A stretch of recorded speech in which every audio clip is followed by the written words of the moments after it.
Olá, bem-vindo ao canal Zump. Hoje nós vamos falar sobre neoliberalismo. O que neoliberalismo é, o que neoliberalismo não é. Para começar, neoliberalismo não é liberalismo clássico. Isso precisa ficar bem claro. Alguns pensam, inclusive, que o neoliberalismo nunca existiu. O neoliberalismo é uma invenção das esquerdas. Isso também não é verdade. Hoje a gente vai aprender um pouquinho sobre neoliberalismo e como foi que essa coisa toda aconteceu, como foi empregado, como foi implantado, por que deu errado e por que deu tanto errado e por que foi uma ideia que já nasceu para dar errada, tá? Liberalismo clássico é uma ideia que se baseia em três pilares fundamentais. Que o governo deve ser limitado em poderes e funções e que o governo só tem três funções específicas. São elas a infraestrutura pública, a segurança e a justiça. Somente isso, nada mais. As funções do governo seriam infraestrutura pública, segurança e justiça. Nada mais do que isso. E o que seria então esse chamado neoliberalismo? Ele realmente existiu? Bom, não existe nenhuma escola neoliberal, nenhum grupo de estudantes que escreveram livros de autores que se digam neoliberais. Eu sou neoliberal e aqui está aqui meu livro sobre o neoliberalismo. Não existem autores que se reconheçam como neoliberais. Mas é errado dizer que não existem livros sobre o neoliberalismo, né? E é isso que eu gostaria de dizer. Como é que começou essa história de neoliberalismo? Essa história começa com um economista britânico que nasce em 1937, chamado John Williamson. Ele foi consultor do governo de Harold Wilson, que era um governo de centro-esquerda, tá? Era um governo britânico de centro-esquerda. Ele foi consultor nesse período, entre 1968 e 1970. Entre 1972 até 1974, John Williamson, ele também foi conselheiro do Fundo Monetário Internacional, o FMI. E a história do neoliberalismo começa em 15 de junho de 1983, quando John Williamson ele publica um livro chamado IMF Conditionality, que seriam as condições que o FMI estaria impondo aos governos para que esses governos pudessem fazer empréstimos ao Fundo Monetário Internacional. Principalmente aos governos que naquele momento vinham da década de 70 totalmente arrasados, que eram governos de esquerda principalmente, isso precisa ficar bem claro, e outros governos, mesmo que com características ditas conservadoras entre aspas, haviam feito muitas intervenções na economia e precisavam fazer ajustes. E esses governos eles tinham fama de serem estatistas, intervencionistas e caloteiros principalmente. Então, tal como você vai até o banco, por exemplo, para pedir um empréstimo, e aquele banco não vai te dar dinheiro sem que o banco imponha certas condições de garantias, assim também, assim como eu e você, precisamos ir até o banco, por exemplo, eu tenho um projeto e eu quero pedir dinheiro para fazer esse projeto. E o banco vai dizer, não, você não pode pedir dinheiro, não posso te dar dinheiro se você não cumprir esse e este requisito. Assim também o Fundo Monetário Internacional lançou, através de John Williamson, essas 10 medidas, eram 10 medidas, para que esses países pudessem pedir empréstimo. Isso ficou conhecido como o Consenso de Washington, que são 10 medidas chamadas medidas neoliberais. E agora a gente vai ver quais foram essas medidas e como elas se aplicaram e vamos discutir algumas delas. Se elas são realmente liberais ou não, tá bom? Então vamos começar com a primeira medida. A primeira medida era uma redução de déficit fiscal para reduzir as despesas do Estado. A segunda medida era uma redução das taxas de impostos para aumentar a receita total. A terceira medida era uma tentativa de realocar as despesas do governo, ou seja, criar uma nova linha de prioridade, e essa prioridade seria a saúde, a educação e a infraestrutura pública. Então, era como se eles estivessem dizendo a esses países, não, vocês não podem sair investindo da forma que vocês querem, sem ter um critério. Então, a linha de prioridade é essa, você vai investir em saúde, educação e infraestrutura pública, principalmente. A quarta medida era para desregulamentar as taxas de juros e a quinta para manter um câmbio competitivo. Essas primeiras 5, elas são referentes à administração do governo. As outras 5 medidas, da sexta até a 10ª, são para o setor privado, são destinadas ao setor privado. E são elas: a sexta, eliminar todas as restrições de importações não tarifárias e gradualmente reduzir para 10 a 20% em média. A sétima era para eliminar as restrições restrições, aliás, ao investimento estrangeiro. A oitava era para privatizar empresas que fossem estatais e torná-las privadas. A nona era para reduzir os obstáculos jurídicos para entrada e saída do mercado, né, para que não houvessem proibições ou restrições para a entrada e nem houvessem proibições também para a saída destes mercados, porque eram características de governo de esquerda, por exemplo, impedir que empresas entrassem no mercado ou também proibir que elas saíssem do mercado, né, sendo altamente taxadas e até punidas gravemente. E a décima visava reforçar os direitos da propriedade privada. Bom, e essas 10 medidas foram o chamado Consenso de Washington, e esse é o decálogo, digamos assim, né, do neoliberalismo. É baseado nessas 10 medidas. Então dizer que o neoliberalismo nunca existiu não é bem verdade, tá? Existiam essas 10 medidas que os governos precisavam seguir para pedir empréstimos ao Fundo Monetário Internacional. E aí vem o questionamento. Essas medidas eram boas ou essas medidas eram ruins? E agora cabe uma discussão.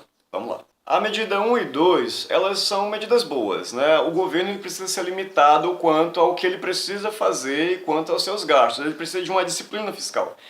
Mas vamos ser sinceros, cortar gastos não aumenta a receita.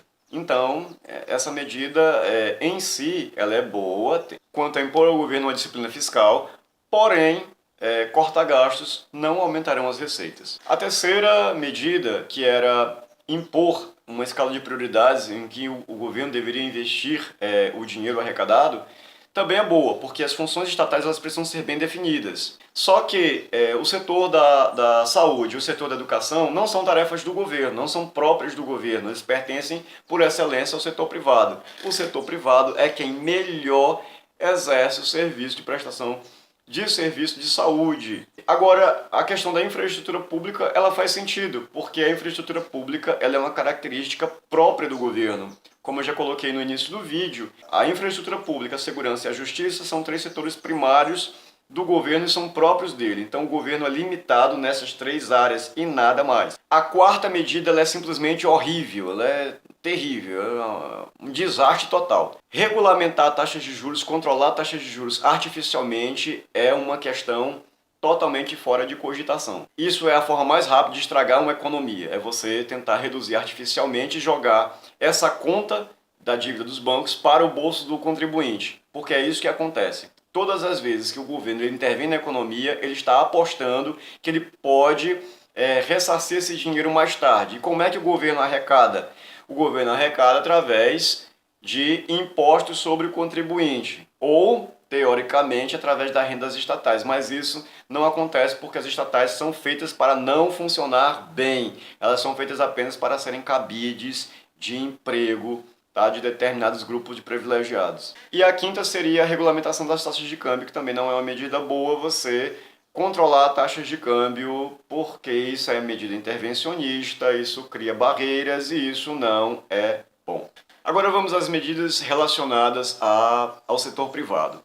Vamos começar pela sexta medida. A abertura das importações ela é muito boa, reduzir taxas de importação é uma medida ótima, porque isso favorece o mercado interno, você favorece que você possa comprar, por exemplo, produtos, matérias-primas para a produção de bens aqui dentro do Brasil e também serviços, seria ótimo. Tô falando aqui do Brasil porque é o nosso país e é a melhor referência que nós temos para falar sobre esse assunto. Mas vamos ser sinceros, por que não retira totalmente as tarifas? Ao invés de reduzi-las, por que não tirar totalmente as alíquotas de importação, as taxas de importação, para que o mercado possa ser verdadeiramente livre e possa prosperar, né, em toda a sua complexidade, em todas as suas possibilidades, digamos assim? Por que não retirar totalmente as taxas de importações? Isso é uma medida liberal. Retirar todas as taxas de importação. Isso é uma medida liberal. É mercado livre, ou seja, o governo não se meter no que não é da sua conta. Bom, quanto à sétima e à nona medida, que fala sobre desregulamentar os investimentos internacionais no país, isso é uma coisa boa. Tá? A desregulamentação, a não colocação de barreiras, isso é uma coisa boa.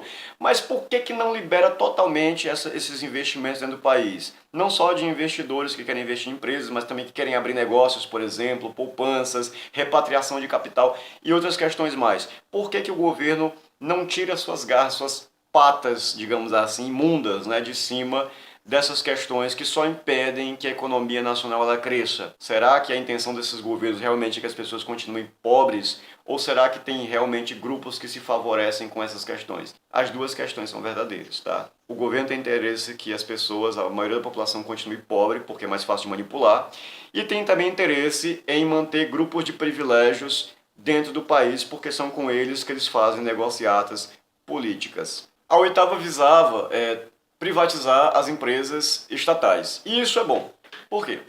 Hoje em dia você tem empresas como os Correios e a Petrobras. A Petrobras está praticamente falida porque ela está com uma dívida enorme, ela foi mal administrada pelo governo, ela serviu apenas para fazer esquema de corrupção e alimentar ditaduras em outros países. Eu já fiz vídeos sobre isso, já tenho meus comentários sobre isso. E essa história de petróleo é nosso, a Petrobras é nossa, isso é pura mentira, puro engodo, pura enganação. A Petrobras não é nossa, eu não sou acionista da Petrobras. Se a Petrobras melhora, eu não ganho dinheiro. Ou se ela piora, eu que pago a conta. Então não, nós não somos, a Petrobras não é nossa, o petróleo não é nosso, isso é só mentira, tá? Para nos enganar. Um outro exemplo seria os Correios. Eu vou usar os Correios quanto à privatização. Nós temos um dos piores sistemas de correio do mundo, que é o sistema brasileiro, certo? E ele é um monopólio estatal. Outras empresas não podem entrar para competir contra o governo, porque se elas pudessem entrar lá já teriam derrubado o governo. O governo a empresa dos Correios é uma empresa totalmente obsoleta. Ela cairia em desuso se ela fosse aberta ao livre mercado.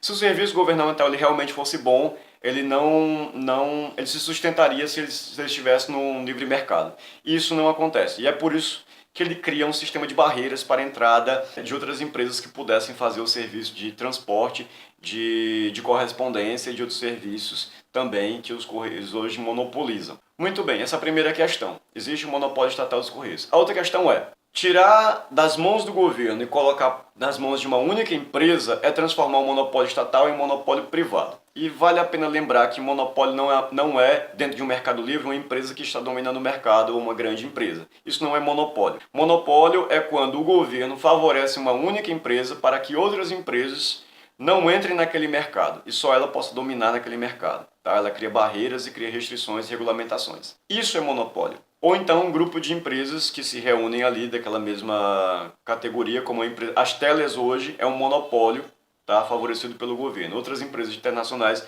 não podem entrar nesse mercado para servir melhor ao consumidor. Então não valeria a pena transformar monopólios estatais em privados. O mercado precisa ser liberado completamente. Isso seria uma medida de liberal. E a medida de controle de monopólio é uma medida neoliberal. A 10ª medida seria aquela medida para fortalecer os direitos de propriedade privada, o setor privado. Entretanto, quando você transforma monopólios estatais em monopólios privados, criando esse conjunto de barreiras e regulamentações exageradas para favorecer os amigos do governo, os amigos do rei, isso não é favorecer o setor privado, tá? Isso não é criar mecanismos para fortalecer a propriedade privada. Isso é apenas uma enganação.